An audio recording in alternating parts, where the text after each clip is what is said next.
Que ça fait gagner du temps. Quoi? On peut payer cette fois-ci pour voir qui a posé quoi comme question. Ah, si tu payes, tu peux savoir? Combien ça coûte?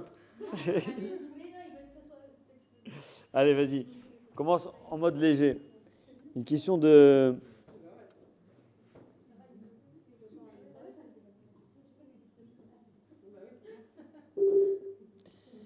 On va commencer par des questions d'halakha et légères. Une question comme ça, c'est une question d'halakha pure. Il y a une halakha qui est de ne pas laisser sa nourriture ouverte en présence d'un goy. Est-ce que cela est aussi valable pour de l'eau? Alors, déjà, il faut préciser que cette halakha, c'est une halakha importante. Il faut savoir que ça s'appelle, la halakha, c'est basar shenala minaïn, c'est-à-dire qu'une viande que j'ai laissée sans surveillance, et qu'il y a des goïs dans les parages, donc des gens qui ne mangent pas à kasher, enfin surtout des gens qui ne comprendront pas, qui ne respecteraient pas la cacheroute, en particulier des non-juifs. Je ne peux plus consommer cette viande lorsque je reviens avec cette viande. Lorsque je récupère cette viande, j'ai plus le droit de la consommer. Étant donné qu'elle a disparu, qu'elle a disparu de ma vision, de mon champ de vision, donc il y a un risque en fait, que la viande ait été par exemple échangée. Et donc en l'occurrence, que ce soit une viande non cachère. Donc c'est pour ça qu'il y a une halakha qui est qu'une viande qui a été laissée sans surveillance, on n'a plus le droit de la consommer. Et il y a des vraies répercussions au niveau de la halakha.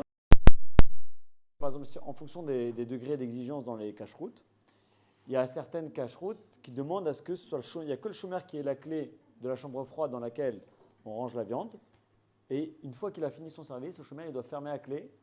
La chambre froide pour justement qu'il n'y ait pas de risque qu'il y ait un changement, que des gens viennent et trafiquent la viande.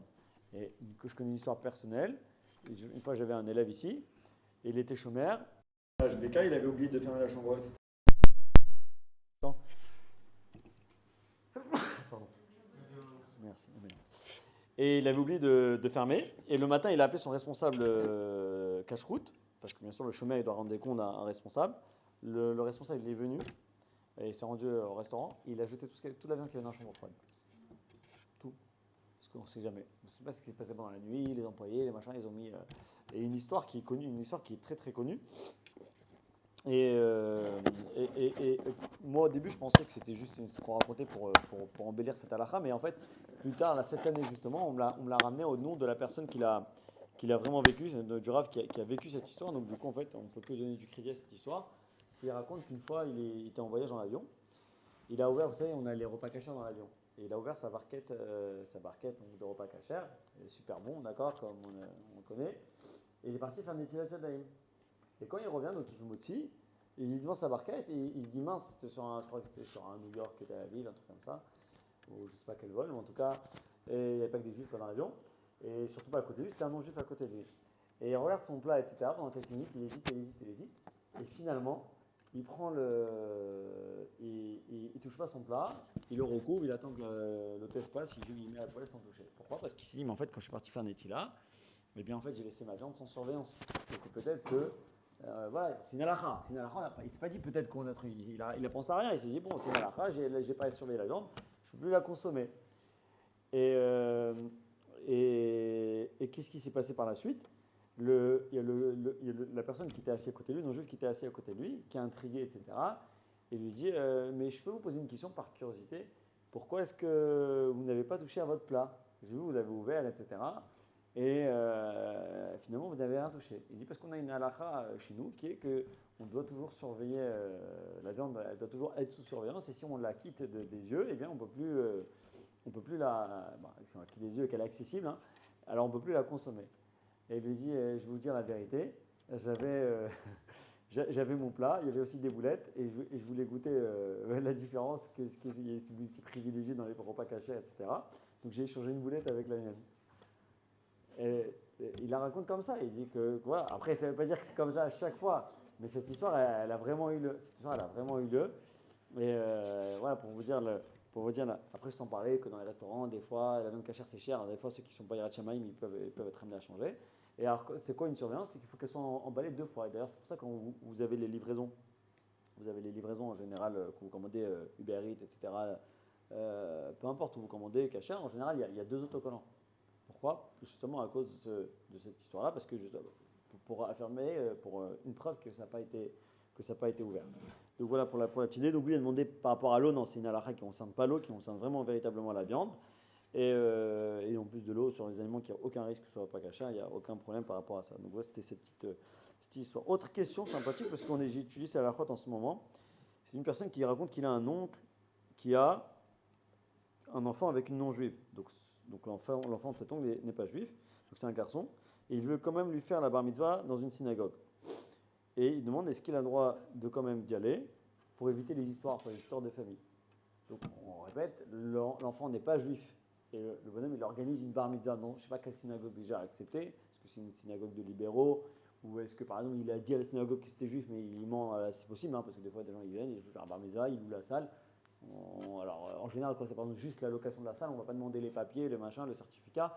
En général, voilà, quand tu loues une salle dans une synagogue, alors l'idée c'est est-ce que j'y vais pas, etc. Et j'ai eu cette question en plus cette année. Il y a d'autres personnes qui m'ont posé la question cette année. C'est malheureusement une question qui arrive souvent parce qu'il y a souvent des gens qui sont confrontés à cette situation. Et bien entendu, alors ça va dépendre de ce qui est mis en place et du degré d'implication. Mais ce qui est évident, c'est que normalement, il y a cette halakha qu'on a étudié ce matin justement parce qu'on fait le matin les halakhot par rapport à Simchat Khatan Vekala. Et il y a une halakha qui est assez difficile à suivre, c'est si le mariage organisé, par exemple, n'est pas conforme à la halakha. En d'autres termes, par exemple, danse mixte. Danse mixte, est-ce que je peux me rendre dans un lieu où il y a des danses mixtes alors qu'on sait que d'après la halakha, c'est strictement interdit? La réponse est que premièrement, si on peut éviter, il faut éviter. Et si on ne peut pas éviter parce que ça fait des histoires, alors quand il y a les danses, il faut sortir.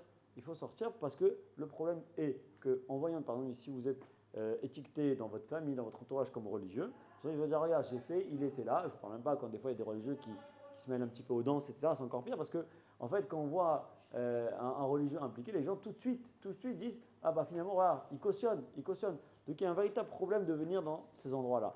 Et c'est pareil malheureusement pour ce genre de situation. C'est compliqué de ne pas faire d'histoire. Mais la personne, elle est mariée avec une non-juive. On sait très bien que c'est problématique pour nous. Donc, il faut bien comprendre qu'en termes de lien parental, dans le judaïsme, quand il y a des mariages mixtes, il faut savoir que d'après la Torah, ce n'est pas considéré comme une lignée. C'est pas considéré comme une lignée. On n'a pas de lien. En fait, il n'y a même pas de lien familial avec l'enfant non-juif. Donc, du coup, en fait, c'est problématique. Et au contraire, il faut, dans la mesure du possible, ne pas se rendre dans de tels événements. Et par exemple, encore plus quand c'est dans des synagogues libérales, parce que dans les synagogues libérales, c'est encore pire parce qu'ils jouent sur le fait qu'ils se disent juifs, ils se disent faire les choses en conformité avec le judaïsme, alors que ça n'a rien à voir. C'est même à l'opposé, c'est même pire, on va dire, que des milieux non juifs, parce qu'ils se montrent comme des juifs. Et donc, du coup, ça crée l'amalgame. Il y a de plus en plus de gens, malheureusement, qui tombent dans le panneau en pensant que ça s'appelle être juif et que ça s'appelle vivre comme un juif. Donc, c'est des endroits où il ne faut vraiment pas se rendre. Parce que si on nous voit là-bas, ça veut dire qu'on cautionne, et ça veut dire qu'on valide leur état d'esprit, ça veut dire qu'on valide leur manière de faire. Et c'est dramatique. C'est dramatique parce que, encore une fois, c'est un des plus gros problèmes auxquels on est confronté aujourd'hui. C'est-à-dire choisir la facilité, modifier la Torah, et en vendant, en prétextant que tout ce qu'on fait avant c'est archaïque, et que tous les rabbinim et les gdolim qu'on a eu c'est n'importe quoi, et que d'un coup il y a des gens qui s'inventent des choses, qui inventent un nouveau mode de vie, ils disent c'est du judaïsme. Donc ni rentrer dans une synagogue libérale c'est catastrophique, et s'il y a une mixité qui fait que les enfants ne sont pas juifs, c'est également très, très mauvais. Et donc il faut vraiment faire en sorte de ne pas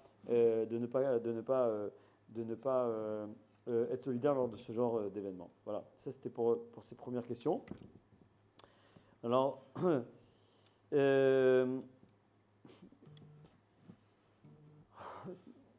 intéressant également comme sujet, qui écoutait quand notre père nous dit une chose et quand notre mère nous dit autre chose. Alors, il ne parle pas si c'est de halakha, de conseil ou autre. De manière générale, c'est vrai qu'on peut être amené à avoir des différents sons de cloche entre le père et la mère, et des fois encore pire quand ils sont divorcés, donc c'est encore plus compliqué des fois pour l'enfant de faire la part des choses. Alors comment agir et comment réagir dans ce genre de situation? Déjà, il faut comprendre que d'après la Torah, il y a un ordre dans les choses. La Torah donne la priorité au père par rapport à la mère dans le kivud avaim. C'est-à-dire que si ton père te demande une chose par exemple, te demande un service et que ta mère en même temps te demande un autre service, la priorité, c'est le père. Et puis à le père est prioritaire, donc on doit d'abord faire kavod au père. Après, bien entendu, il peut arriver, et c'est même très recommandé en termes d'éducation, que des fois les parents, des fois il y a des parents qui sont intelligents, et le père va dire non, écoute, bon, vas-y, ta mère elle a besoin, c'est plus important pour elle, vas-y, fais-le, elle est plus fatiguée. Au contraire, ça montre que le père il est à l'écoute, c'est pas le kavod pour le kavod, et c'est un très beau message qui est véhiculé. Maintenant, dans le cas contraire, dans le cas où soit l'un n'a pas entendu ce que l'autre lui a demandé, ou qu'il exige, alors il y a une priorité par rapport au père. Ça, c'est de manière générale, que ce soit sur des demandes, que ce soit sur un service ou autre. Maintenant, si ça concerne plutôt des questions de vie, c'est quoi des questions de vie? C'est-à-dire, par exemple, des conseils de vie. J'ai besoin d'aide dans ma vie, comme on peut demander conseil à nos parents. Alors là, déjà, il n'y a pas, quand c'est des dialogues, des discussions qu'on a par rapport à des conseils qu'on a besoin de savoir, des orientations. Alors là, il n'y a pas d'obligation de suivre l'un ou l'autre. On écoute le conseil, après on fait la part des choses. On peut même écouter les deux sons de cloche sans aucun problème. Et ensuite, si on parle qu'on a déjà une certaine maturité, qu'on a 20 ans, 22, donc on est censé déjà être dans la vraie vie. On fait la part des choses. Il n'y a pas d'obligation d'écouter ni l'un ni l'autre. Maintenant, dernière possibilité, c'est s'il y a un problème au niveau de la halakha, au niveau de la Torah, et qu'il y a une opposition par rapport à la Torah. Si le père, même si on a dit qu'il y a priorité au père, si le père demande quelque chose qui est contraire à la halakha, qui est contraire à la Torah, et que la mère va demander, elle, une chose qu'elle va demander, ça va dans l'idée de la halakha, alors bien entendu que là, on switch et on donnera priorité à celui qui nous amène dans le chemin de la halakha. D'accord? Ça peut être tout simplement, par exemple, imaginez des parents divorcés. Imaginez des parents divorcés, le père il n'est pas Shomer Shabbat, la mère elle est Shomeret Shabbat. Et les deux t'invitent, ils veulent que tu passes Shabbat avec eux. C'est compliqué, mais effectivement que tu devras beaucoup plus suivre, aller dans l'endroit où tu pourras vivre un véritable Shabbat, le pratiquer entièrement, sans aucun problème. Parce que c'est lié à la halakha. Après, je pense que ça doit être la même personne qui a posé la question. Qui écoutait parmi les frères et sœurs, frères ou sœurs? Il n'y a pas véritablement d'obligation d'écouter qui que ce soit. Il y a aussi un lien de kavod par rapport au Bechor qui est donné dans la Torah. Mais bien entendu, ce n'est pas dans la même mesure que les parents. Et après, de manière générale, on n'a pas d'obligation d'écouter l'un ou l'autre. Après, ça dépend des situations familiales, comment on s'entend avec les uns avec les autres. Mais il n'y a pas de chiyuv, on n'est pas dans la halakha. Après, il faut juste essayer de faire les choses avec le plus d'intelligence possible pour qu'il y ait le moins d'histoire possible.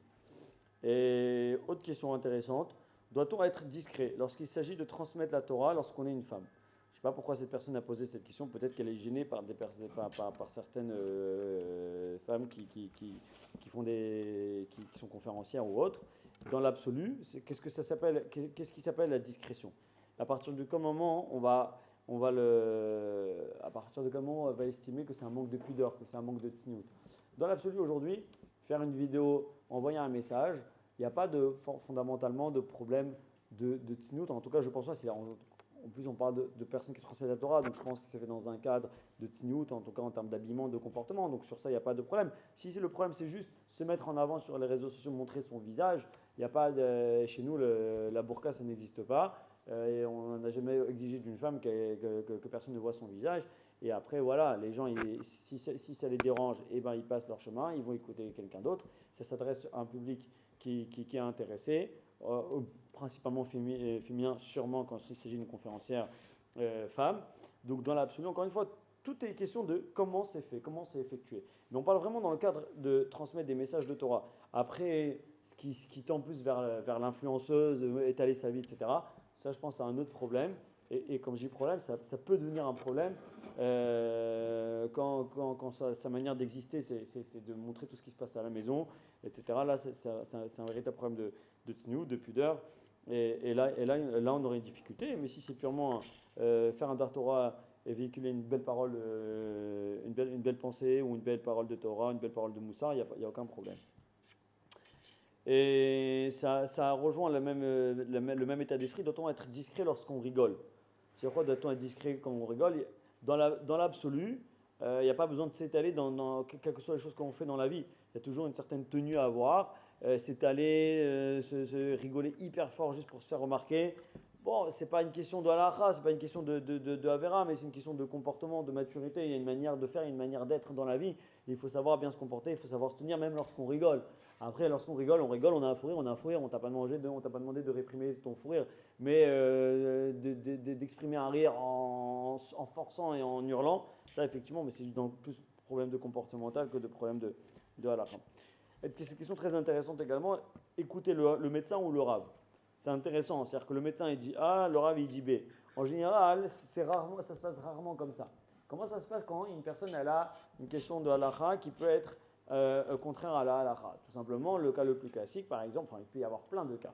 Un cas très connu, c'est pendant un jeûne, quelqu'un il a des médicaments à prendre. Est-ce qu'il peut les prendre? Quelqu'un il doit manger, Les diabétiques aussi, c'est très problématique déjà. Est-ce qu'ils peuvent manger pendant les jeûnes? Combien ils peuvent manger?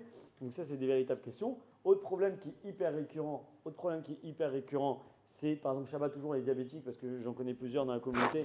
Des fois, ils sont obligés d'avoir sur eux j'oublie comment ça s'appelle, l'appareil qui mesure l'insuline, l'appareil aussi qui mesure le taux de sucre. Comment il s'appelle? Ouais, mais ils ont besoin de ça parce que si Chazvé Shalom il y a un problème et qu'ils ne font pas ce qu'il faut, Chazvé Shalom en 2 minutes ils peuvent faire un vrai malaise et Chazvé Shalom ça peut être très très grave. Donc pourquoi je vous dis tout ça? Parce que les problèmes médicaux qui peuvent être en opposition à ce que visuellement en tout cas extérieurement à la halakha, il y en a plein. Maintenant au contraire, ça ne peut pas que c'est opposé à la halakha parce que normalement un rave comment il doit faire? Un rave, il ne peut pas trancher de lui-même sur des problèmes de santé. Il est obligé de prendre l'avis du médecin et se conformer à la vie du médecin. Et si un médecin il dit par exemple c'est dangereux, c'est sakana, si la personne, même si c'est un safek sakana, c'est-à-dire un doute de danger, mais il y a un risque potentiel de danger, eh bien on doit se ranger en quelque sorte à l'avis du médecin. Donc en fait, un rave, il ne prendra jamais normalement une décision tout seul contre un médecin. Ce n'est pas son domaine, il faut savoir quel est son domaine. Un rave, il est rave, un médecin, il est médecin, un avocat, il est avocat. Il faut savoir rester à sa place. Et après, bien entendu, par exemple comme Yom Kippour, où c'est le jour de l'année où c'est le plus difficile, pas pour tous ces gens qui ont des traitements et qui sont malades, eh bien, on essaie de trouver des astuces halachiques pour que la personne puisse faire ce qu'elle a à faire médicalement et en même temps ne pas transgresser catégoriquement la halakha. Par exemple, ça va être manger par petite quantité, boire par petite quantité espacé dans le temps. Mais c'est du cas par cas. Mais encore une fois, la question formulée telle quelle, non, c'est pas possible. Écoutez, le médecin ou le rave, ça n'existe pas. Ça ne doit pas exister un rave qui dit je m'en fiche de la vie de ton médecin, tu dois jeûner, c'est pas possible. D'accord? C'est un charlatan, ça n'existe pas. Donc c'est pour ça que dans l'absolu, c'est pas censé exister. Et si malheureusement on est confronté à une chose pareille, eh bien, il faut soit changer de rave ou peut-être le rave il a l'avis d'un autre médecin et que lui il est parti voir un autre médecin. Et des fois on a, même par exemple pour les femmes qui sont mariées dans les problèmes de nida, on a aussi des véritables problèmes où les médecins ils s'en fichent de certaines choses. Donc là par exemple si ça concerne nida, là c'est autre chose parce que c'est pas forcément en danger de mort, mais les médecins ils s'en fichent. Bon, il y a pas, voilà, vous n'êtes pas encore concerné, donc après c'est du cas par cas, mais le cas échéant, voilà, ce sont des questions qui pourront refaire surface. Bon, une question qui n'a aucun rapport avec normalement le thème du cours et le thème des questions qu'il faut poser, mais j'ai envie de l'utiliser pour vous dire de manière générale sur comment avancer dans la vie et comment se fixer des objectifs. Il y a une personne qui a posé une question, je ne sais pas si elle le fait exprès parce qu'elle me connaît ou pas, elle dit comment se motiver à faire du sport. Comment se motiver à faire du sport? On connaît plein de gens qui n'arrivent pas et qui me disent faire du sport pour avoir la ligne, pour avoir une condition physique, c'est important. Moi je connais malheureusement ceux qui ne font pas du sport souvent.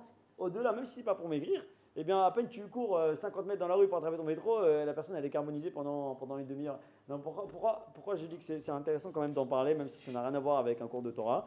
C'est parce qu'en fait, de manière générale dans la vie, c'est le même problème. C'est comment je me motive pour quelque chose qui est contre nature. C'est-à-dire que c'est un combat perpétuel, c'est un combat permanent. Vous pouvez avoir ça dans toutes les choses. Tu peux avoir ça par exemple, quand tu es addict à, je sais pas, à la cigarette, à l'alcool. Tu peux avoir cette problématique tout simplement. Dans la Torah, quelqu'un il veut évoluer en Torah, mais il n'arrive pas. Je veux faire Shabbat, j'arrive pas. Je me redire. C'est difficile. Encore une fois, quand tu as des habitudes ou des choses que tu n'as pas l'habitude de faire, et d'un coup on te dit de le faire, c'est très très difficile. Et le sport, en fait, c'est comme le reste. Le sport, c'est aussi une manière de vivre. Moi, personnellement, ceux qui me connaissent, ils savent que je fais pas mal de sport. L'idée du sport, moi, ce qui m'a le plus plu dans le sport, surtout dans le fait de courir, parce qu'il y a plusieurs sortes de sports. Par exemple, le foot, il y a une partie de plaisir aussi, à jouer en équipe, à faire des trucs sympathiques. Mais par exemple, il y a un sport qui est purement mental, c'est le fait de courir. D'accord?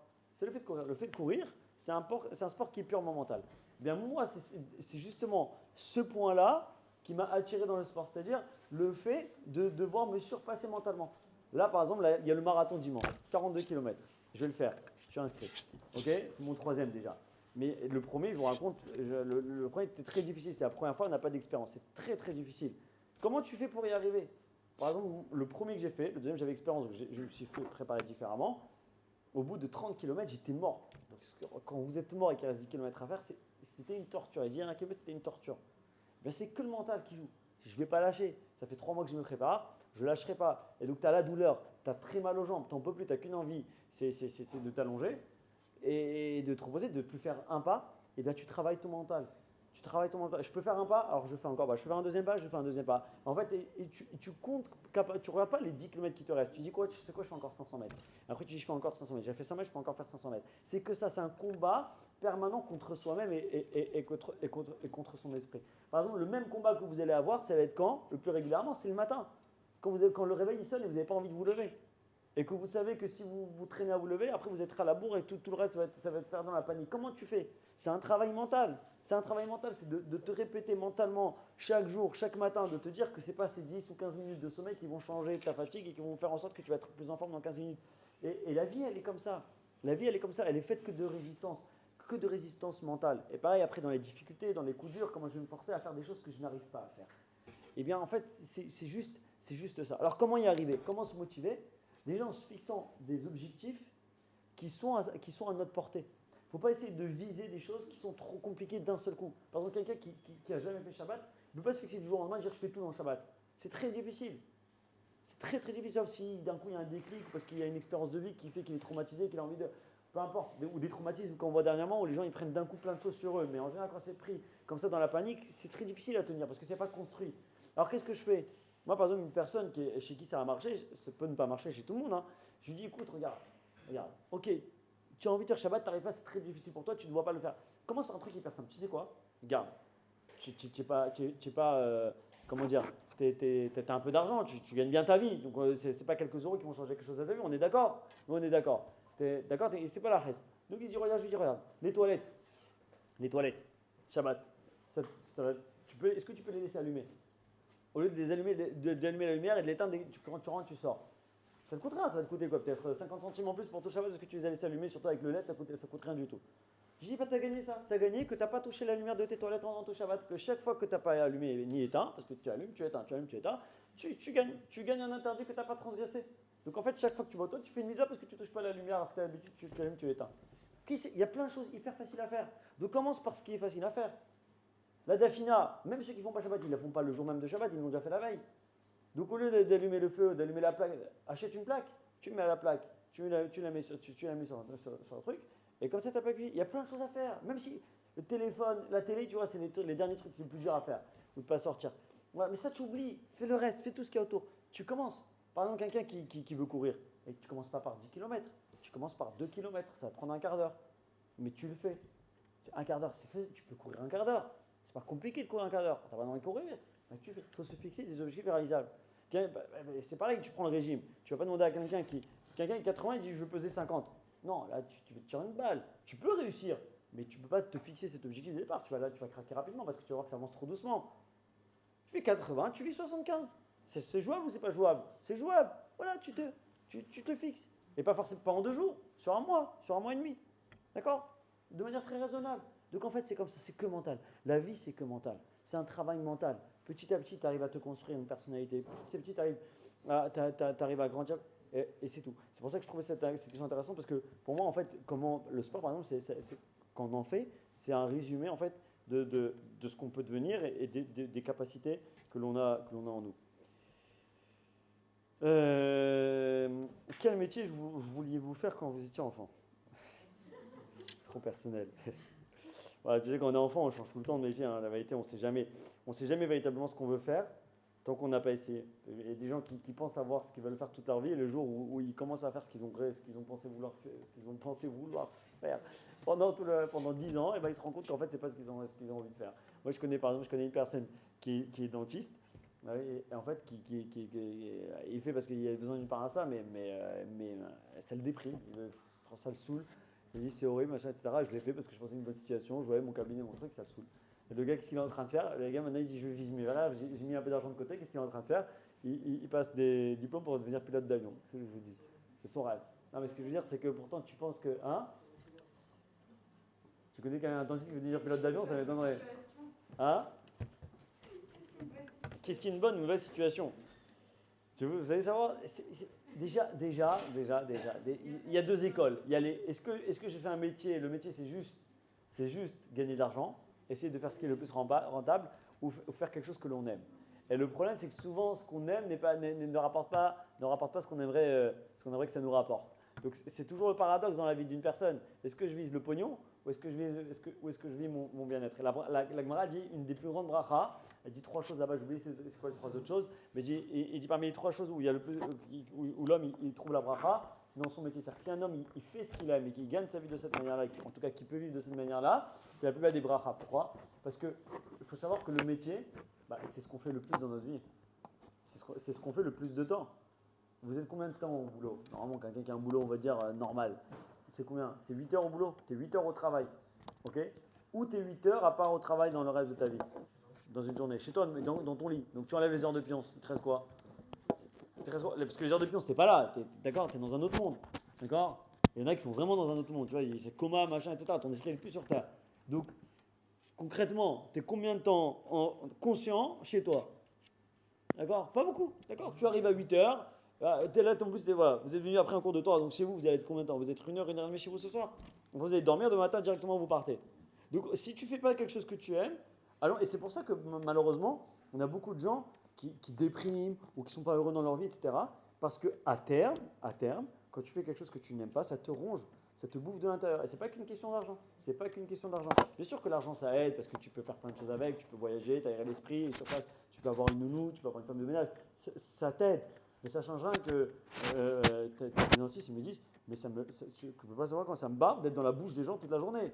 Non, il faut imaginer le truc, tu vois, et tu choisis pas tes clients. T'en as qui ont des bouches horribles, d'accord, qui ont des haleines horribles. Tu t'imagines pas, nous, on voit les trucs comme ça, on dit, ouais, un dentiste c'est bien, machin, il gagne bien. Mais c'est pas que ça. C'est pas que ça. Donc, et comme ça, et on change, et une fois on a envie de faire ça, une fois on a envie de faire ça, une fois on a envie de faire ça, etc. Et quand on est enfant, et donc, voilà, pourquoi je dis ça, moi, je me suis un peu perdu, c'est qu'en fait, on ne sait jamais véritablement ce qu'il nous faut comme métier tant qu'on n'a pas véritablement expérimenté ce qu'on pense qui est bon pour nous de faire. Donc, si c'est pour la curiosité, moi aussi, comme vous tous, je pense quand vous étiez enfant, vous avez rêvé d'être tel et tel, je sais pas, d'être footballeur, d'être médecin, peu importe. Moi, ça a été médecin, ça a été expert comptable, et puis finalement, j'ai terminé rabbin. C'est triste, hein. Mais, mais bon, mais je regrette pas, Baruch Hashem. Mais voilà, mais par exemple, vous m'aurez demandé même à 20 ans si je voulais être rave, j'aurais dit non. Je voulais pas du tout être rave. Mais voilà, c'est comme ça. Des fois, on se découvre des aptitudes et voilà. Et puis, Baruch Hashem, Akadosh Baruch Hu ne guide pas. C'est tout. Il faut juste essayer de faire les bons choix au meilleur moment. What else? Et ça, on a déjà fait.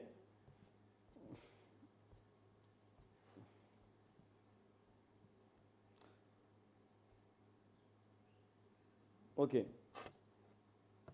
Alors, c'est deux questions en une. Une question d'Halakha, est-ce qu'il est bien de dormir avec les tzitzit la nuit? Il faut savoir que d'après l'Halakha, les tzitzit, ça ne se met pas la nuit, mais qu'on peut le mettre et qu'il y en a qui disent que c'est une shmira, c'est-à-dire que c'est une protection. Donc, ceux qui veulent le faire, il n'y a pas de problème de dormir avec des tzitzit la nuit, mais même si l'essentiel, c'est la journée. Et si j'ai soif en pleine nuit, est-ce que je peux boire? Et même si on n'a pas encore fait la tfila du matin. Alors, oui, de toute façon, de manière générale, tant qu'on est en pleine nuit, on a même le droit également de manger, il n'y a pas de problème. Manger, boire, mais il faut à tout prix faire Netilat Yadayim avant de manger parce que comme vous savez, il y a une certaine forme d'impureté qui vient sur l'homme lorsqu'il dort et donc c'est pour ça qu'il y a une Netila, une ablution, se laver les mains le matin qui est obligatoire et avant, même si on veut boire ou manger en pleine nuit, il faut faire Netilat Yadayim, se laver les mains, ensuite faire la bracha et voilà, et boire ce qu'on a envie de boire. Que pensez-vous des réseaux sociaux? J'adore ce genre de questions qui ne servent à rien. Mais c'est comme toutes les choses. C'est comme toutes les choses. Des choses, on peut les transformer bonnes ou mauvaises. C'est toute une question d'équilibre et de mesure. C'est-à-dire que si quelqu'un il passe sa journée dessus, ça ne sert strictement à rien, ça peut pourrir des vies. Et si quelqu'un il passe sa vie exactement à s'exhibitionner, ça n'a aucun sens.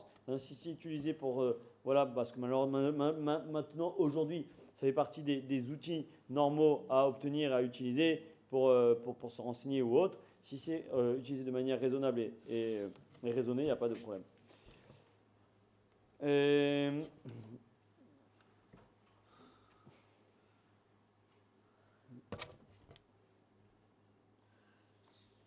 Intéressant cette question. Quelle différence existe-t-il entre confiance en soi et estime de soi? Entre confiance en soi et estime de soi. Déjà, je ne sais pas s'il y a. Je pense que la différence, elle est dans les mots déjà. Confiance en soi, c'est quoi la confiance en soi? La confiance en soi, elle est d'avoir confiance en ce qu'on fait. Avoir confiance dans les agissements que l'on accomplit. C'est-à-dire que souvent, une des problèmes des gens qui n'arrivent pas à se réaliser, par exemple, même quand ils ont un gros potentiel, même quand ils sont intelligents, même si c'est des bonnes têtes, etc., c'est qu'ils ont peur du résultat. Ils ont peur du résultat. Mais si tu réfléchis, par exemple, tout le temps au résultat, tu ne feras jamais rien. Par exemple, tu as un crush sur quelqu'un. Tu dis, je me lance, je tente, j'accoste pas. Bon, mais tu cherches à te marier d'un côté. Mais c'est quoi le risque? Le risque, c'est que tu te traînes avant. Donc, la question, c'est que si tu penses toujours au risque qu'il y a derrière alors tu fais jamais rien parce qu'il y a toujours un risque que les choses ne se découpent pas comme il faut. Moi j'ai souvent cette question-là toujours dans les shidduchim. Les gens ils veulent pas se lancer dans les shidduchim, ils disent ouais mais si ça marche pas, du premier coup ça me plaît pas, tu dis non c'est tout, c'est quoi le problème? Quand tu fais un shidduch, les deux ils savent qu'il y a une possibilité que le soir même, tu dis non. Ça fait partie des risques du jeu, Comme le disait un grand philosophe. Si tu n'aimes pas perdre, joue pas. C'est-à-dire que, mais c'est pareil, si tu as peur du risque, tu fais rien, tu fais plus rien dans la vie. Et donc la confiance en soi, elle te permet justement de passer ce cap-là, d'arrêter. Quelqu'un qui n'a pas confiance, il pense que négatif. Il réfléchit trop. Donc forcément, quand tu réfléchis, il y a toujours des choses qui peuvent ne pas y aller. C'est comme quand vous prenez un médicament. Dans tous les médicaments, quels qu'ils soient, dans la notice, vous avez des effets secondaires. Mais si tu penses aux effets secondaires à chaque fois, tu prends plus rien parce que même dans le Doliprane, il y a des effets secondaires. Pourtant, le Doliprane, on le prend comme ça. Mais il y a des êtres humains, ils réfléchissent que. Mais est-ce qu'il y a un risque? Il y a toujours un risque. Quand vous sortez dehors, il y a un risque. Bien sûr qu'il y a un risque. Il y a un risque de se prendre une bagnole dans la tronche, il y a tout le temps des risques. Mais tu fais plus rien. Alors, entendu, il ne faut pas prendre des risques disproportionnés. Mais il y a un juste milieu.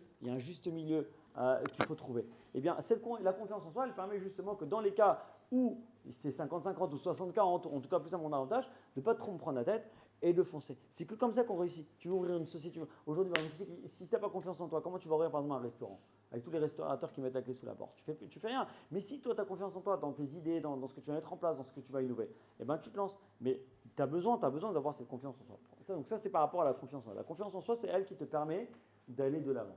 L'estime de soi, c'est également aussi important, mais pour autre chose. C'est un autre problème. C'est pas un problème, c'est un autre domaine. C'est quoi l'estime de soi? L'estime de soi, c'est avoir une certaine fierté de ce qu'on réalise, de ce que l'on devient, de ce que l'on développe. Je vais vous donner un exemple. À votre âge, on est en train de forger définitivement sa personnalité, la personne que l'on va être. Okay?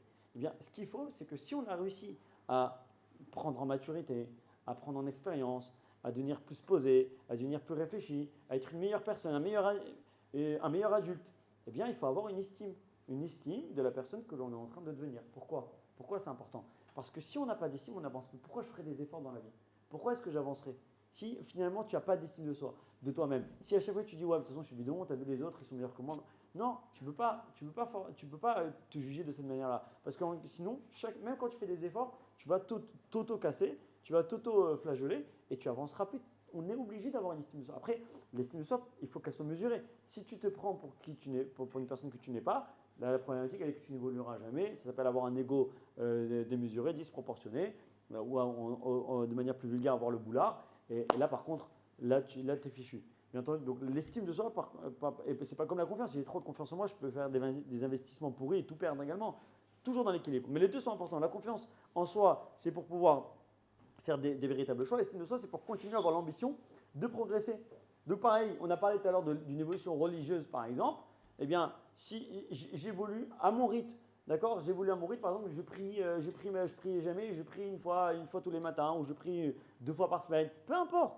Tu dois avoir une estime de toi-même, de ce que tu as réalisé. Parce que sinon, pourquoi tu ferais encore plus? Donc l'estime de soi, elle est hyper importante. Et par exemple, tout ça, quand plus tard, ça va être votre rôle, quand vous allez être parent, de donner cette confiance à vos enfants, de leur donner de l'estime. Et par exemple, quand on est à l'école, souvent l'erreur que l'on fait, c'est qu'on regarde par exemple, la réussite de l'enfant par rapport à la classe, par rapport au niveau général. Alors qu'on ne regarde pas l'enfant lui-même par rapport aux efforts qu'il réalise. Par exemple, s'il est dans une classe où il n'y a que des gens forts, qui ont tous 10 sur 10, et que lui, il a 6, mais que le 6, il lui a coûté énormément d'investissement, et ben le 6, il a autant de valeur que le 10 des autres. Maintenant, si tu ne mets pas en valeur ce qu'il a réalisé, il ne va pas avoir d'estime de lui-même, il va dire ça sert à quoi que je me casse la tête, puisque regarde, l'autre fois, je me suis tué à la tâche, j'ai eu qu'un 6 sur 10, et finalement, on m'a dit que ce n'était pas assez parce que la moyenne, elle est beaucoup plus élevée. Donc là, c'est là l'importance. C'est comme ça qu'on construit une confiance en soi d'un enfant qui plus tard va devenir un adulte, etc., etc. Et la plupart des problèmes que l'on a adulte de confiance en soi, d'estime de soi, c'est parce que quand on était enfant, eh bien, soit les parents, soit l'encadrement scolaire n'a pas su utiliser les bons outils pour justement permettre à cet enfant qui est un futur adulte d'évoluer dans le bon sens. Mais ça se travaille, ça se travaille. Même si on ne l'a pas, on peut le travailler petit à petit. Déjà, par exemple, on est énormément aidé dans ces domaines-là. Et j'en parle parce que c'est souvent une question qui revient. Et on a fait un cours complet l'année dernière sur la confiance en soi. C'est que ce qui aide le plus, par exemple, c'est l'environnement.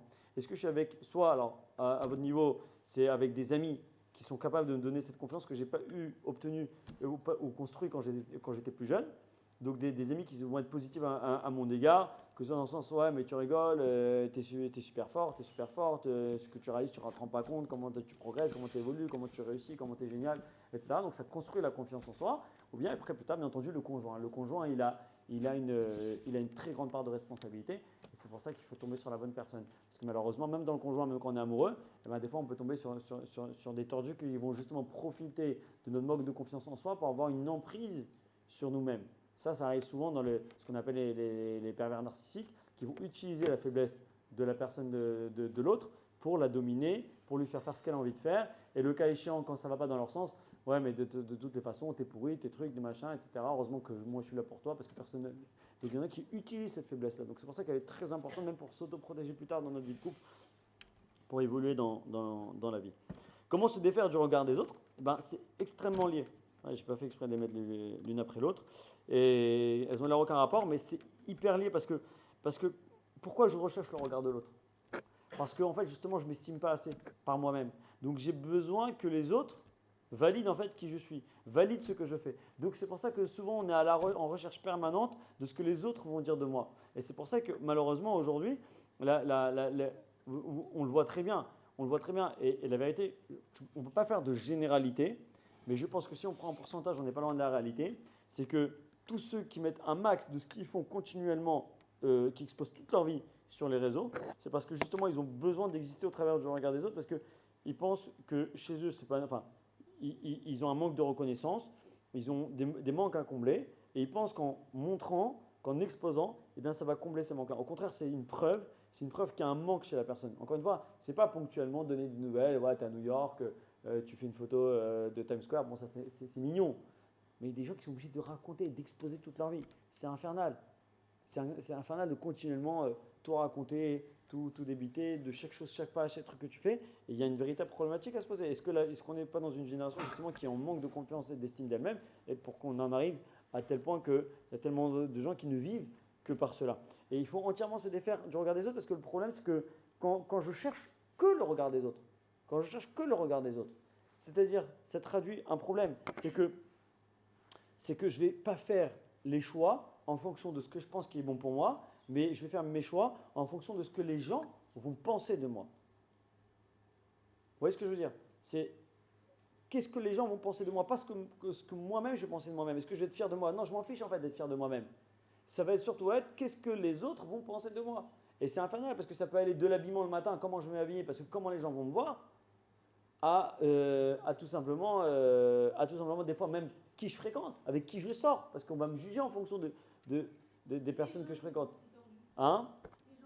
Mais justement, l'estime de soi, l'estime de toi-même va te permettre de t'en ficher complètement. Et c'est à ça qu'on doit arriver. J'en ai rien à faire.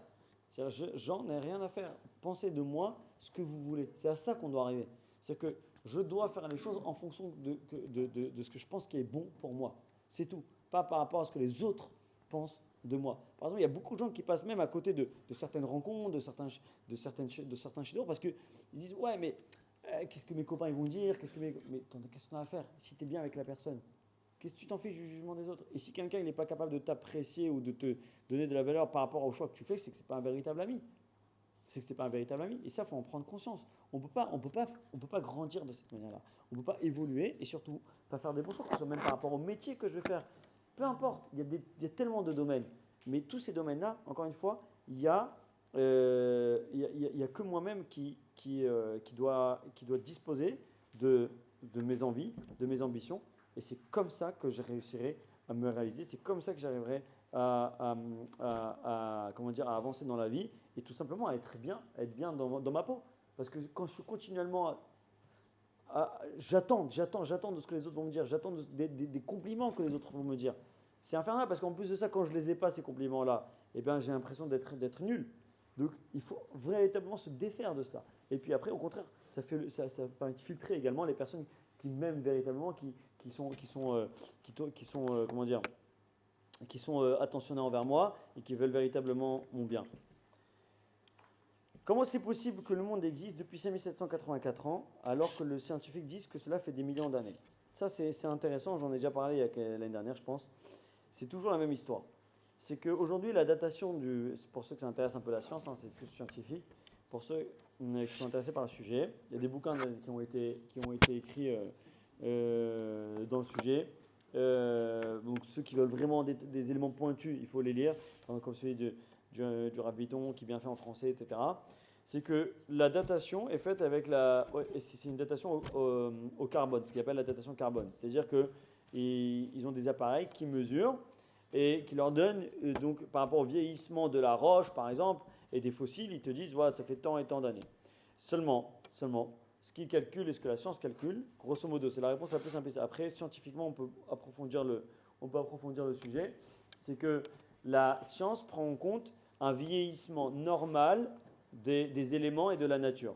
Comme si que, voilà, la planète avait tourné normalement pendant des dizaines de milliers d'années. Et donc, ce qui donne le résultat qu'ils ont en face des yeux, en l'occurrence, par exemple, les fossiles. D'accord ? Ceux qui ne savent pas ce que c'est les fossiles, c'est trop long à expliquer. Vous tapez sur qu'est-ce que c'est un fossile sur Google, ils vont vous expliquer ce que c'est la fossilisation. Le problème, il est que dans l'histoire, historiquement et surtout par rapport à la Torah, il y a eu des événements qui ont accéléré ce processus de vieillissement des éléments et de la nature. En l'occurrence, lequel ? Le Maboul. Comme on sait que le Maboul, c'est un événement traumatisant pour la planète elle-même, parce que ce qu'il y a eu, ce n'est pas juste de l'eau. C'est de l'eau avec des éruptions volcaniques, d'accord, qui ont fait que la Terre a été envahie par ces éruptions, qui ont fait que, et d'ailleurs ça a été prouvé, que quand on met par exemple de la roche face à de tels traumatismes, et bien du coup ça fausse le calcul de la date des éléments que l'on a en face de nous. Et par exemple, ce processus de lave avec de l'eau accélère par exemple la fossilisation, le fait qu'il y ait des fossiles. Donc c'est vrai que pour qu'il y ait quelque chose qui soit fossilisé, il faut des milliers d'années, mais par exemple un traumatisme qui a eu lieu dans la planète à la période du Maboul accélère la chose. Mais la science ne va pas prendre en compte le fait que possiblement il y a eu un Maboul. Il y a eu le Maboul, il y a eu le déluge. Donc c'est pour ça qu'en fait, ce n'est pas foncièrement contradictoire, c'est juste ça dépend de quels éléments tu prends en compte. Donc ça c'est une première réponse. Et deuxième réponse, qui est également intéressante, c'est que nous on calcule 5784 ans. À partir de quand on calcule ? À partir de Adam Arishon. Alors ce qu'il faut savoir, et là c'est un peu plus rastratique, c'est que le temps tel qu'on le connaît, c'est une notion humaine le temps. D'accord ? Nous, c'est quoi le temps ? Le temps, c'est quoi le temps ? Comment est-ce qu'on mesure une unité de temps ? Officiellement, oublie le jour, la nuit, parce que le jour, la nuit, en fait, dans l'univers, ça ne veut rien dire, dans le jour, la nuit, parce que le jour, la nuit, c'est la Terre qui tourne, il fait jour, il fait nuit, il fait jour, il fait nuit. Mais par rapport à l'univers, il n'y a pas de jour, il n'y a pas de nuit. Le temps qui passe, c'est quoi ? Comment je calcule du temps ? C'est un vieillissement, tout simplement. Donc en fait, le temps, je le calcule par rapport au fait que, par exemple, je nais, je grandis, puis la personne a 120 ans, elle quitte ce monde-là. Donc elle a un temps à vivre sur Terre. Mais cette notion de temps, c'est une notion humaine. Vis-à-vis de Dieu, même les 120 ans qu'une personne peut vivre, eh bien, si ça se trouve, à l'échelle de Dieu, c'est une seconde. D'accord? C'est rien pour Dieu. 120 ans pour Dieu, c'est rien. C'est comme une seconde. Après, on va pas aller dans la théorie de la relativité, théorie de la relativité d'Einstein, etc. Si on dépasse la vitesse de la lumière, bon, tout ça. Mais on voit que le temps, c'est abstrait. C'est abstrait. D'ailleurs, parce que si c'était quelque chose de défini, on ne pourrait pas comprendre que avant le monde, il y avait quoi? Et après le monde, il y aura quoi? Avant, c'est l'infini, après, c'est l'infini. Comment tu conçois l'infini? Il y a bien un début à quelque chose. Ben non, avant le début, il y avait quoi? Ben, il y avait autre chose. Mais avant, c'est autre chose. Ben, il y avait encore autre chose. Donc en fait, le temps, c'est qu'une notion humaine. Le temps n'existe pas à l'échelle de Dieu. À l'échelle de l'univers aussi, il n'existe pas. Il y a des choses infinies. Pourquoi je vous dis tout ça? Parce que le temps, il a été, le concept de temps, de jours, de semaines, de mois, etc., ça a commencé à partir de Adam Arishon, parce que, étant donné que c'est une notion humaine, eh bien, le principe du temps ne peut commencer qu'une fois qu'il y a un humain, donc une fois qu'il y a Adam Arishon. Maintenant, Adam Arishon, pour ceux qui se rappellent un petit peu des bases, quel jour il a été créé de la création du monde? Le 6e jour. Mais avant qu'il soit là, il y avait combien de jours du coup? Il y a 6, puisque lui, il était créé à la fin du 6e jour. Mais ces 6 jours, par rapport à quoi? Parce que rien que prenez les deux premiers jours, avant qu'il y ait le soleil, bah, ça ne veut rien dire un jour. Puisque nous, un jour, c'est quoi? C'est le temps que la Terre, elle fait sur elle-même. Et donc, il y a le soleil, et donc il éclaire la Terre, qui fait que c'est le jour, après c'est la nuit, etc. Mais les 2 premiers jours, il n'y avait pas encore l'univers, il n'y avait pas encore tous les astres. Donc en fait, ça ne veut rien dire un jour, 2 jours. Donc c'est quoi? C'est une notion en fait qui n'a rien à voir avec la notion humaine, c'est juste en fait des chapitres. En fait, si vous préférez, c'est chapitre 1, chapitre 2, chapitre 3, chapitre 4, chapitre 5, chapitre 6. Et en fait, si ça se trouve, ces chapitres, on les appelle jour 1, jour 2, jour 3 de la création, mais en fait, si ça se trouve, chaque jour qu'on appelle le jour de la création, si ça se trouve, c'était 1 million d'années, si ça se trouve, c'était 1 milliard d'années, on n'en sait rien, puisqu'il n'y avait pas encore d'humain. Il n'y avait pas encore d'humain. Donc la notion du temps, elle ne peut intervenir qu'une fois qu'il y a l'humain. Donc comme il n'y a pas d'humain, donc c'est vrai qu'il y a marqué jour 1, mais jour 1 à l'échelle de Dieu. Mais peut-être qu'un jour 1 à l'échelle de Dieu, c'est 1 milliard d'années. Donc c'est pour ça qu'en fait, si ça se trouve, quand on dit 5784 ans, ça n'est pas du tout contradictoire avec les éléments scientifiques. C'est juste par rapport à Adam Arishon, ça fait 5784 ans que le premier homme a été créé par Akadosh Baruch Hu. Et donc à partir de ce jour-là, il y a la notion de temps humaine qui rentre en ligne de compte et donc qui prend tout son sens. Et il y a 5784 ans depuis Adam Arishon. Mais ce n'est pas du tout contradictoire. Donc ça c'est une idée également. Il y a encore quelques questions. Ça on a fait. Est-ce qu'on fait les choses par crainte de Dieu ou par crainte des hommes? Ça aussi, c'est très très intéressant. Ça pourrait être un cours complet. Crainte des yeux ou crainte des hommes? Par exemple, donc prends un comportement. Pourquoi est-ce que tu te comportes bien? Pourquoi est-ce que tu essayes de rester digne? Est-ce que c'est parce que Akadosh Baruch Hu exige quelque chose de toi ou c'est parce que non, dans la société actuelle, j'ai une manière de me comporter? Pourquoi est-ce que maintenant je ne viendrai pas en pyjama à la synagogue? Est-ce que c'est pour respecter Dieu? C'est par rapport au regard des autres comme on a dit tout à l'heure. Alors dans certains domaines, ce sera plus par rapport au regard des autres. Et on a besoin du regard des autres également à ce niveau-là, dans le sens où on vit dans une société, il faut se conformer à la société. Maintenant, où c'est bien plus problématique, c'est en termes de religion. Dans la religion, et comment faire la part des choses? Est-ce que je fais les choses parce que, par exemple, chez moi, on a toujours fait comme ça et donc je continue à faire comme ça? Ou est-ce que je fais parce que j'ai une véritable connexion avec Akadosh Baruch Hu? En fait, on ne peut pas dire la question, en fait, ce n'est pas une question. C'est juste savoir où est-ce que je me situe. Chaque personne ici doit se poser la question, pourquoi est-ce que je fais les choses? Alors bien entendu que des fois, on peut être amené à faire les choses par rapport à la société.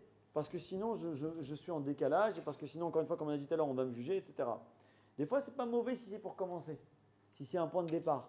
Mais effectivement, comme on parle de spiritualité, comme on parle de Emouna, on doit au final, l'être humain, le juif, il doit au final faire les choses pour Akadosh Baruch Hu.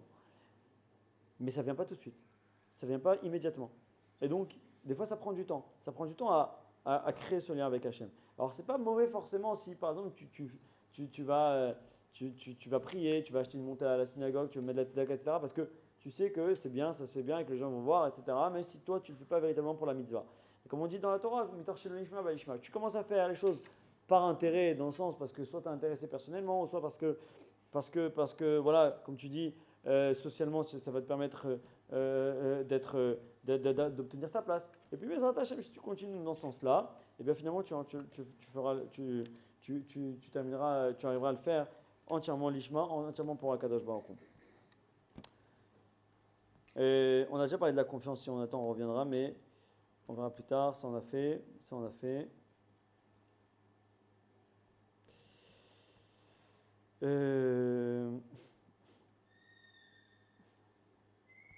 Comment être constamment joyeux quand ça ne va pas? Intéressant aussi. Comment être constamment joyeux quand ça ne va pas?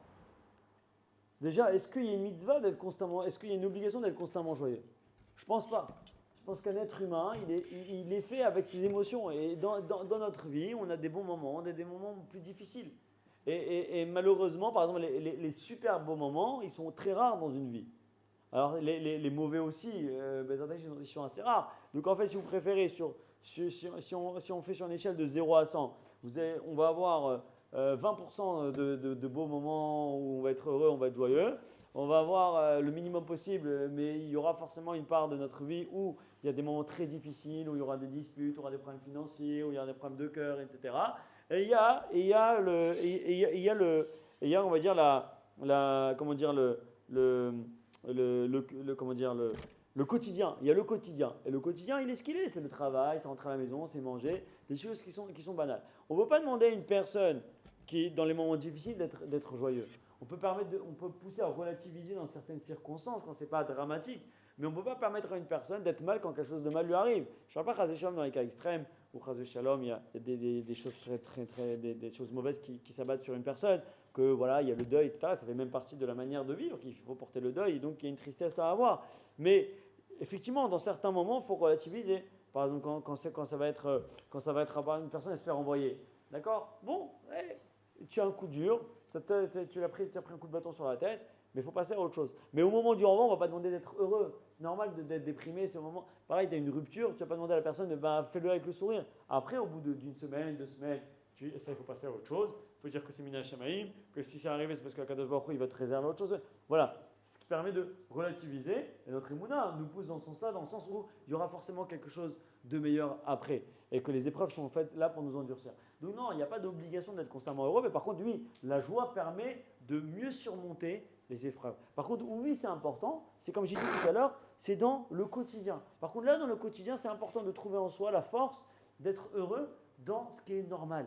Parce qu'en fait, ce qui est normal, c'est le cœur de notre vie. Comme je dis tout à l'heure, être à la maison le soir, rentrer, aller à un cours, être dans son taf, tout ça, c'est ça ta vie. Les gens, ils pensent que non, ma vie, c'est travailler toute l'année pour mes périodes de vacances et en période de vacances, je suis heureux. Tu ne peux pas te construire comme ça. Parce que tu ne peux pas dire je ne suis pas heureux pendant 11 mois ou 10 mois de l'année et je me réserve pour 2 mois. Ça n'existe pas. Humainement, ce n'est pas viable. C'est-à-dire que ça fait en fait des gens dépressifs sauf qu'ils sont en vacances. Donc en fait, tu es dépressif et quand tu es en vacances, c'est plus déprimé. Mais en fait, tu es un dépressif. Donc non, tu dois être heureux. Maintenant, comment je fais? Ça, c'est le travail. Et ça revient un peu au travail mental qu'on a parlé quand on a parlé du sport tout à l'heure. C'est que tout simplement, c'est la chance qu'on a d'être en bonne santé, la chance qu'on a d'avoir une famille, la chance qu'on a d'avoir des amis, la chance qu'on a d'avoir un métier, la chance qu'on a de pouvoir manger comme on veut, aller au resto comme on veut, etc. Ce sont des choses banales, mais qu'aujourd'hui, en fait, on a tellement tout, on est tellement gâtés, moi je veux dire, on est tellement gâtés, qu'en fait, on n'arrive pas à s'extasier et à être content de ce genre de choses, alors qu'en fait, au final, c'est le cœur de ta vie. C'est ça qui fait qui tu es, c'est ça qui fait ce que tu es, c'est ça qui fait… Hein? Encore plus au mois d'Adar, bien sûr, mais toute l'année, pas que le mois d'Adar, tout le temps. T'as Pessar, c'est un moment exceptionnel. Alors, prenons Pessar, t'as Pessar. Est-ce que tu vas te focaliser sur la préparation de Pessar qui est très difficile? Et donc tu vas dire, ouais, mais Pessar c'est compliqué, les fêtes, les machins, etc. Et ce qui fait que, malheureusement, je dis bien malheureusement, il y a de plus en plus de gens qui ne font plus Pessar chez eux, parce qu'ils ne veulent plus faire les efforts, parce que c'est déprime de faire les efforts de préparer Pessar. Et je dis malheureusement parce que Pessar, c'est l'essence même du juif et des valeurs que l'on transmet à nos enfants. Et quand on le fait à l'extérieur de la maison, eh bien, ça perd de son sens. Ça perd de sa saveur. Parce que la saveur et le message de Pessah, il est véhiculé par justement les efforts que l'on a fait à la maison, les efforts que l'on a fait pour préparer cette fête-là, que les enfants voient. Alors, ça dépend ce qu'ils voient. S'ils voient maman râler toute la journée ou papa parce qu'elle n'en peut plus, elle est à bout de force, et que papa il a jamais, donc c'est normal que maman est à bout de force. Effectivement, lui il grandit avec une impression que Pessah c'est la déprime, et donc quand il grandit ou quand elle grandit, elle dit j'ai qu'une envie, c'est de me barrer quand ce sera Pessah.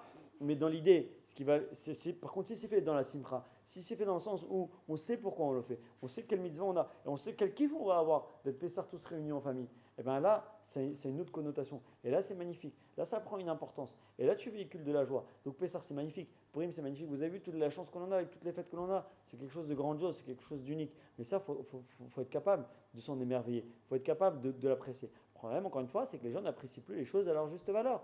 Aujourd'hui, les gens, ils dépriment de passer Pessar chez eux quand ils n'ont pas les moyens d'aller à Marrakech. Cette année, il n'y a pas Marrakech, mais d'aller, je sais pas moi, dans tous les endroits qui existent, que ce soit Dubaï, que ce soit Mykonos, que ce soit, je sais pas. Mais moi, ce qui me déprime, c'est que les gens dépriment de faire Pessar chez eux. C'est terrible. C'est terrible. Parce qu'en fait, et pourquoi on en est là? Parce qu'on apprécie plus ce que l'on a. Il faut apprécier ce que l'on a dans notre quotidien, de manière régulière, dans le cocon familial et dans le cadre avec nos proches. Ouais. Ici, c'est pour toute autre chose. C'est vrai, c'est pour toute autre chose. Par exemple, là, on a dans une telle approche pendant la période de fête, de cette fête-là, et on n'a plus le goût de passer en famille. Ben, il faut retrouver le goût. Il faut trouver les choses qui. Encore une fois, il y a pas de. L'être humain, c'est la machine la plus complexe qui existe. On est tous différents. Donc on a tous des leviers différents, on a tous un vécu différent, on a tous des traumatismes différents, on a tous une éducation différente, on a tous des familles différentes. Donc ce qui va marcher avec une personne ne va pas forcément marcher pour l'autre personne. Tu comprends? C'est que on a les parents que l'on a, on a les amis que l'on a, on a le statut social que l'on a, ça c'est une chose. Il n'y a pas de mode d'emploi unique. Par contre, oui, il faut trouver en soi les forces nécessaires pour aller de l'avant. Pour ne pas s'arrêter sur des traumatismes du passé, sur des choses qui nous ont fait du mal. Il faut savoir aller de l'avant. Et s'il y a quelque chose qui a plu, s'il y a quelque chose qu'il n'y a plus, eh bien, il faut mettre autre chose à la place. Moi, par exemple, je connais des gens que, voilà, qui étaient très familles, mais tout tournait autour des grands-parents. Et le jour où les grands-parents ils ont quitté ce monde, eh bien, ouais, c'est plus pareil, la famille, les machins, parce que chacun il veut tirer la couverture à soi, les ongles, les tendres, les machins. Ok, donc tu as un manque. Donc quoi? Alors tu fais plus Pessar parce que oui, mais pour moi le Pessar c'était avec mes grands-parents. Alors quoi, s'il n'y a plus les grands-parents jusqu'à la fin de ta vie, tu fais plus un vrai Pessar? Non, tu dois trouver de quoi combler ce qu'il n'y a plus. Donc ce que tes grands-parents ont amené, il faut trouver un autre moyen. Kadosh Baruch Hu, il laisse personne sans rien. Mais c'est que si on est là aujourd'hui, c'est qu'il y a des moyens de faire autrement. Il y a des moyens de faire autrement. L'année dernière, on a vu la période Covid, mais je sais pas, moi l'année dernière, tu as pu aller faire Pessar avec ta famille. Aujourd'hui, cette année, tu ne peux pas voyager pour X ou Y raison. Qu'est-ce que tu fais? Tu déprimes? Non. Tu trouves un autre moyen de le vivre bien avec d'autres amis, avec. D'accord, bah, Hachem, on connaît du monde. Et si notre grand-père, c'était la source de nos mitzvot? C'est quoi c'était la source des musulmans? En fait, bon, je vais pas raconter ma vie. Alors après. Ouais. Mais il faut trouver un autre levier. Il y a toujours d'autres leviers. Il y a toujours d'autres leviers. Et c'est comme dans une rupture amoureuse. Quelqu'un il dit oui, moi cette relation, c'était ma raison de vivre, c'était tout pour moi. Maintenant, alors quoi? Maintenant, t'as cassé, rupture, machin, tu fais quoi? Alors, tu fais plus rien dans ta vie? Tu te laisses autodétruire? Non! Non, tu trouveras autre chose. Tu trouveras un complément qui t'aidera, qui te poussera. Mais il faut se bouger, il faut aller vers l'avant. Tu ne peux pas t'arrêter et baisser les bras parce qu'il y a plus qu'il y avait avant. Il y a toujours un moment dans la vie où il y a plus qu'il y aura avant. Vous comprenez? Nos parents, nos grands-parents, Adma Vesrim Shana chacun. Mais personne n'est éternel. Personne n'est éternel. Donc au final, les choses elles sont amenées à changer. Et puis après, quand vous vous mariez, forcément, il y a une autre famille à prendre en compte. Donc ce sera une fois chez les parents, une fois chez les beaux-parents. Alors quoi, quand vous n'êtes pas chez vos parents, les fêtes que vous n'êtes pas chez vos parents, vous déprimez parce que vous avez pris l'habitude. Non, ça fait partie de la vie, c'est comme ça. C'est comme ça fait partie de la vie, il faut l'accepter. Et il faut trouver le bon chez chacun. Et oui, c'est vrai que je ne vais pas retrouver le même plat chez ma belle-mère qu'il y avait chez ma mère. Oui, effectivement, mais c'est pas grave. Il faut savoir apprécier le plat. Le problème, c'est que souvent les gens ils réfléchissent de manière stupide. Ah non, moi, Pessar, c'est pas Mtsouki, c'est pas Pessar. Ça veut rien dire. Tu vois, c'est débile ce que tu dis. Ok, c'était un kiff que tu n'as pas. Mais c'est pas pour ça que tu dois t'empêcher d'apprécier, je sais pas moi, le plat qu'ils font chez eux. Et c'est aussi très bon. Tu vois, il y a des gens par principe, ils disent non, moi, la dafinacée marocain, j'aime pas. Alors que bon, voilà, je sais pas, c'est bon aussi. Après, voilà, c'est pas ton kiff. Ok, c'est pas ton kiff. Mais c'est stupide, tu peux pas t'arrêter à des choses comme ça. Ah, c'est plus comme avant, alors je peux plus kiffer. Ça veut rien dire. Il y a d'autres trucs, mais tu remplaces, c'est tout, point barre. Les choses elles sont amenées comme ça, la vie elle est amenée à faire un truc que. Redis, je suis pas pénissime pour savoir si quand il arrive le mec. Ouais. Un mariage est-il valide selon la Torah si un des conjoints a trompé son partenaire? Bon, c'est une chose, hein. mariage est-il valide selon la Torah si un des conjoints a trompé son partenaire?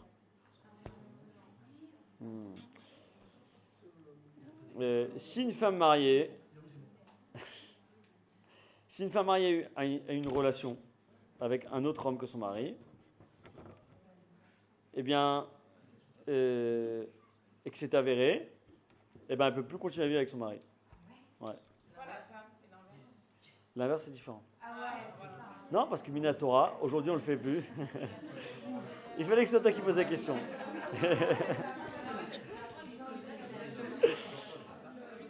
À l'origine, c'est bien qu'à l'origine, un homme, il a le droit d'avoir plusieurs femmes.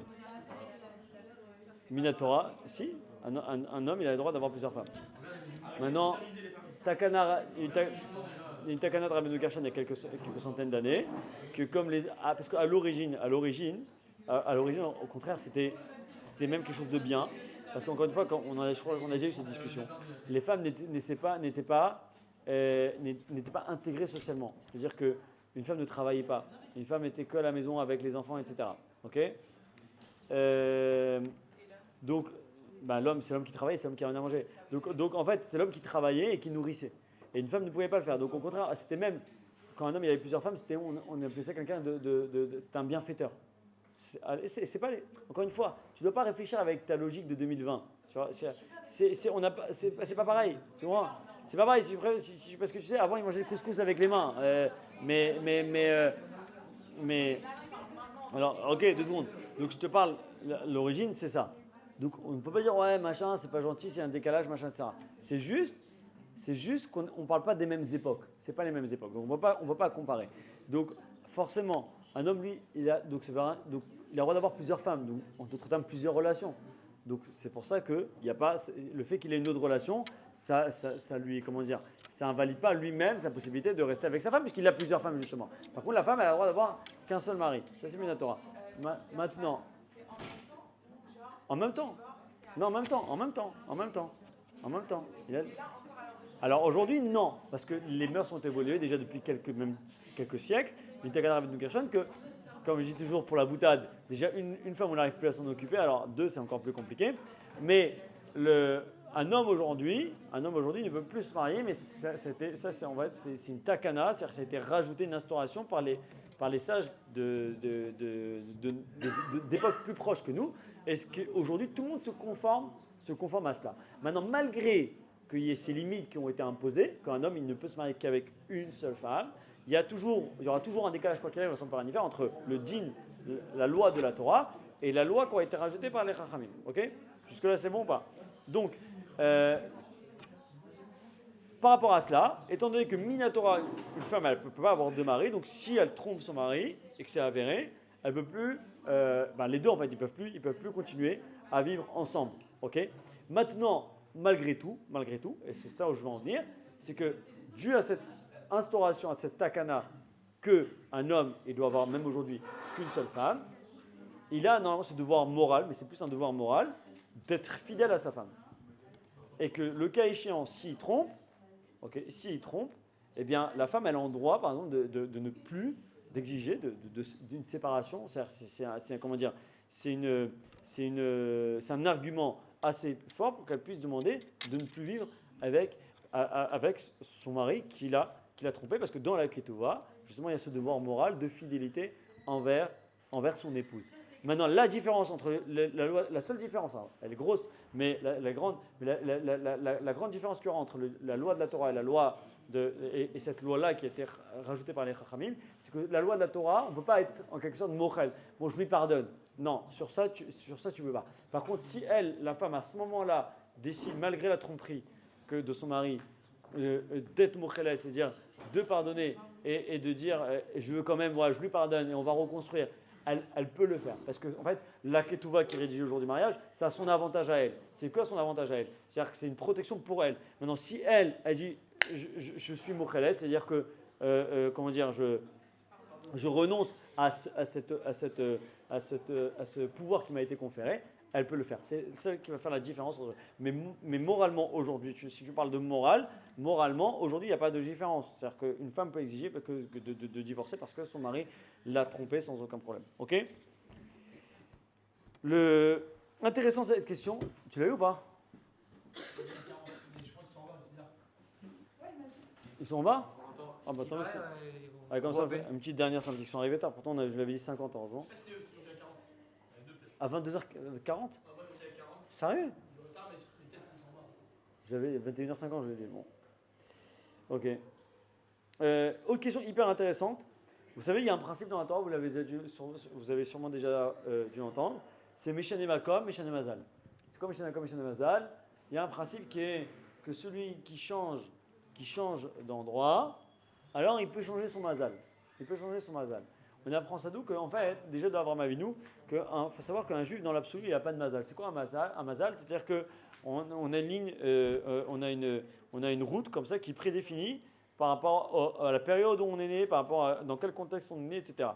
Un juif, il n'y a rien qui est définitif avec lui. C'est-à-dire qu'il a le pouvoir, de par cette fila, de par ses efforts, de par son évolution vis-à-vis d'Akadosh Baruch Hu, de changer le cours des choses. Alors oui, quand on est né, par exemple, vous avez les signes du zodiaque, d'accord? Vous avez les signes du zodiaque, ils sont poissons, l'autre il est taureau, enfin bref, bélier, ce que vous voulez, d'accord? Les signes du zodiaque, qui sont une réalité, qui sont une certaine forme de réalité, même si c'est à nuancer. Quand on est né dans un signe astrologique, et bien oui, effectivement, il y a des orientations qui sont déjà prédestinées. Maintenant, déjà, premièrement, il ne faut pas s'arrêter à ça, parce qu'en tant que juif, on a le pouvoir de changer tout et n'importe quoi de par notre fila, rien qu'avec notre fila, comme Avraham Avinu il a fait avec Akadosh Baruch. On a déjà fait une conférence cette année rien que sur ça. Le juif, il a le pouvoir, par sa émouna, par son lien qui va créer avec Hachem, de tout changer. Maintenant, cette histoire-là de Meshana Makom, Meshana Mazal, il peut effectivement s'avérer que par rapport à l'endroit où j'habite, je vais avoir plus de réussite ou moins de réussite. Et qu'en changeant d'endroit, eh bien, je vais pouvoir provoquer et changer justement ce qu'on appelle ce mazal. Donc par exemple, quelqu'un qui n'arrive pas, on dit souvent par exemple une personne qui n'arrive pas à se marier, qui n'arrive pas à se stabiliser dans le travail, etc. C'est-à-dire, change, déménage, va dans un autre endroit, et peut-être que là-bas, tu arriveras à trouver ce qu'il te faut. Alors c'est une réalité, c'est une réalité. Maintenant, c'est pas une réalité définitive et aussi simple que ça. C'est-à-dire que, par exemple, si tu es une personne, une fois, une personne elle est venue voir un sarmétrique qui raconte, et il raconte une personne, elle est venue le voir, il dit ouais, moi j'ai des problèmes sur un baït, ça va avec ma femme, et etc. Ça fait déjà plusieurs années que c'est la catastrophe, on reste que pour les enfants, et même avec les enfants, le chinour, ça va pas, etc. Alors il te dit écoute, il lui demande, il lui a posé la question, il lui a dit ah, mais est-ce que si je fais ma alia, Mishanakam, Mishan Mazal, est-ce que ça va résoudre mes problèmes? Est-ce que grâce à ça, je vais changer mon Hazal? Écoute, il lui a dit ça ne va rien changer du tout. C'est qu'au lieu d'être un homme divorcé à Paris, tu seras un homme divorcé en Israël. Il dit parce que ton problème à toi, c'est la nervosité, c'est la colère. Donc comme tu es colérique, eh bien, tu casses tout tous les 2 jours. Et donc peu importe les efforts qui seront faits avec ta femme, etc., tu es incapable de te contrôler. Donc c'est pas parce que tu vas en Israël que d'un coup tu vas réussir à te contrôler.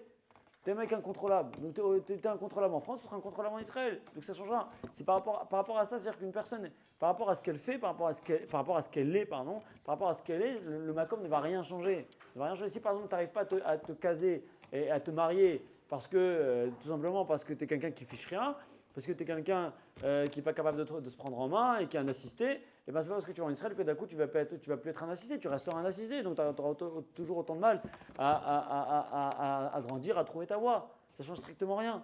Maintenant, oui, où il peut y avoir une part de Meshane Mazal, c'est quoi Meshane Mazal? C'est si par exemple, effectivement, je fais tout ce qu'il y a à faire, j'ouvre un business, Comme on sait qu'un business, l'homme il fait ça, je doute, mais après le reste c'est que de la bracha. Comme je dis par exemple, l'exemple le plus typique aujourd'hui, c'est les gars qui sont dans les énergies renouvelables. T'en as qui cartonnent et t'en as qui mettent la clé sous la porte. T'en as qui réussissent, qui font des chiffres d'enfer, et t'en as qui font la même chose, le même style, avec les mêmes arguments, et qui s'en sortent pas forcément, qui galèrent grave. Alors c'est quoi qui fait la différence?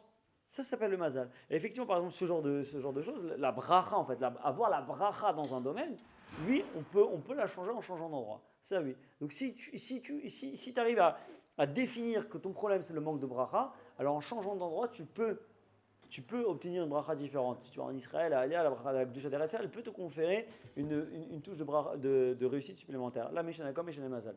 Mais si ton problème est plus personnel parce que tu ne sais pas faire les bons choix, parce que tu fais que mauvais choix sur mauvais choix, c'est pas parce que tu vas en Israël ou ailleurs que ça va changer quelque chose.